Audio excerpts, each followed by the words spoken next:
রাসূল সাল্লাল্লাহু আলাইহি ওয়াসাল্লাম হক কথা বলেছেন বলে তার উপরে লাঠি পড়েছে। আরে হক কথা যদি নাই বলতে পারি তাহলে এই মেম্বারে দাঁড়িয়ে কি হবে?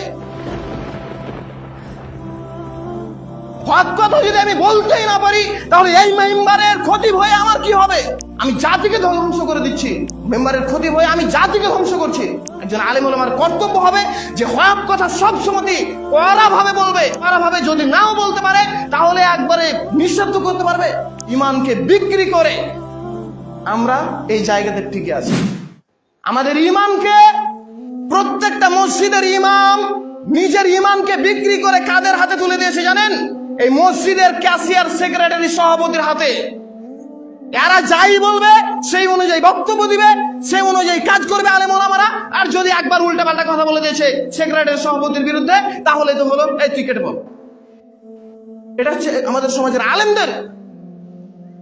আর এরাই বলে, আমাদের মতো আলেম ওলামারাই বলে যে রুজির মালিক নাকি আল্লাহর হাতে। রুজির মালিক তো আল্লাহ, অথচ আমরা এই রুজি টিকানোর জন্য ওইখানে বসে আছি। এই হক কথা বলতে পারি না। এই যে দায়িত্বটা কাদের? হক কথা বলার দায়িত্বটা কাদের? রাসূল সাল্লাল্লাহু আলাইহি ওয়াসাল্লাম হক কথা বলেছেন বলে তার উপরে লাঠি পড়েছে। আরে হক কথা যদি নাই বলতে পারি তাহলে এই মেম্বারে দাঁড়িয়ে কি হবে? হক কথা যদি আমি বলতেই না পারি তাহলে এই মেম্বারের ক্ষতি হয়ে আমার কি হবে? আমি জাতিকে ধ্বংস করে দিচ্ছি। মেম্বারের ক্ষতি হয়ে আমি জাতিকে ধ্বংস করছি। একজন আলেম ওলামার কর্তব্য হবে যে হক কথা সব সময় কড়া ভাবে বলবে। কড়া ভাবে যদি নাও বলতে পারে তাহলে একবারে নিঃশব্দ করতে পারবে। কিন্তু আমাদের সমাজের আলেম ওলামারা ওই দিকে নাই। কোন দিকে আছে? খারাপ কাজে বাধা প্রদান আমরা আলেম ওলামারা করতে পারি না।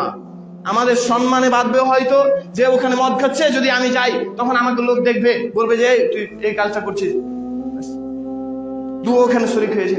জি না, আমাদেরই দুর্বলতার কারণে সমাজ ধ্বংস হচ্ছে আমাদের মতো আলেমদের কারণে। পুরোটাই যদি ধ্বংস না হয় আমাদের কারণে, কিন্তু কিছুটা তো হচ্ছে আমাদের কারণে। আমাদের ভুল বুঝার কারণে সমাজকে আমরা ভালো কথা দিতে পারি না, সমাজের জন্য আমরা ভালো কাজ করতে পারি না। এই কারণে আমাদের সমাজ বিভ্রান্তির দিকে চলে যাচ্ছে, ধ্বংসের পথে চলে যাচ্ছে। রাসূল সাল্লাল্লাহু আলাইহি ওয়াসাল্লাম তাহলে কি খারাপ কাজে বাধা দেওয়ার জন্য এই আলেম ওলামাকে পাঠায়নি? একদিন আল্লাহ সুবহানাহু ওয়া তাআলা আদেশ করলেন জিবরাইল আলাইহিস সালামকে, যাও তুমি ওই জাতিটা ধ্বংস করে দাও। এই কথা আমরা কে জানি না?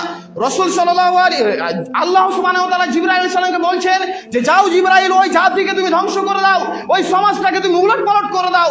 তখন জিবরাইল আলাইহিস সালাম আল্লাহ তাআলার কাছে আসলেন। আল্লাহ তাআলাকে বলছেন, হে আল্লাহ, ওই যে জাতিকে ধ্বংস করতে বললেন, ওই জাতিতে এক মানুষ রয়েছে, ওই সম্প্রদায়ে একজন মানুষ রয়েছে যে তোমার ইবাদত করে, তোমার নাফরমানি করে না। ওই সমাজে পাপ কাজ চলতে পারে কিন্তু তোমার নাফরমানি একজন করে না। সে অনেক ভালো মানুষ, সে অনেক ইবাদত করে। তখন আল্লাহ তাআলা বলছেন, যাও পুরোটাকে উল্টে দাও, পুরো জাতিকে ধ্বংস করে দাও। ও কি দেখে না যে ওর সমাজে যে পাপ কাজগুলো চলছে, বাধা দেওয়ার জন্য, বলার জন্য মুখ পায় না? ও নিজেই ভালো হয়ে চলছে। আল্লাহ সুবহানাহু ওয়া তাআলা আদেশ করলেন জিবরাইল আলাইহিস সালাম পুরো জাতিকে ধ্বংস করে দিলেন।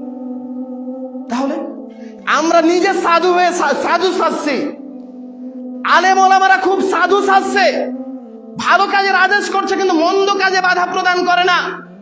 এই কারণে আল্লাহ তাআলার পক্ষ থেকে পুরো জাতির উপরে আযাব নাজিল হবে, গজব নাজিল হবে। হবে না? আমাদের সমাজে গজব নাজিল হয় না, আমরা বুঝতে পারি না। সমাজে যখন বৃষ্টি হয় না, বৃষ্টির জন্য আমরা ইস্তেখারার সালাত কেন আদায় করছি? এটাই ধরে না আযাব, এগুলোই ধরে না আযাব। ভূমি ধসে যাচ্ছে, নদীতে জমি কেটে পড়ে যাচ্ছে, বাড়ি ঘর ধ্বংস হয়ে গেল, এগুলো আযাব নয়? এগুলো কিসের কারণে? আমরা মন্দ কাজে বাধা প্রদান করি না বলে আল্লাহ তাআলার পক্ষ থেকে গজব নাজিল হচ্ছে। যখন আযাব আল্লাহ তাআলার পক্ষ থেকে কোন জাতির উপরে আসে তখন আমভাবে আসে না, একটা জাতির উপরে শুধু আসে না, পুরো জাতি খাস ভাবে আসে আল্লাহ তাআলার পক্ষ থেকে আযাব। একজনের জন্য আল্লাহ তাআলার আযাব নয়, সবারই জন্য, সে ভালো হোক আর খারাপ হোক, সবারই জন্য আযাব। কিন্তু আমরা এই রাজনীতি আমরা এখনো পর্যন্ত ফলো করতে পারি না।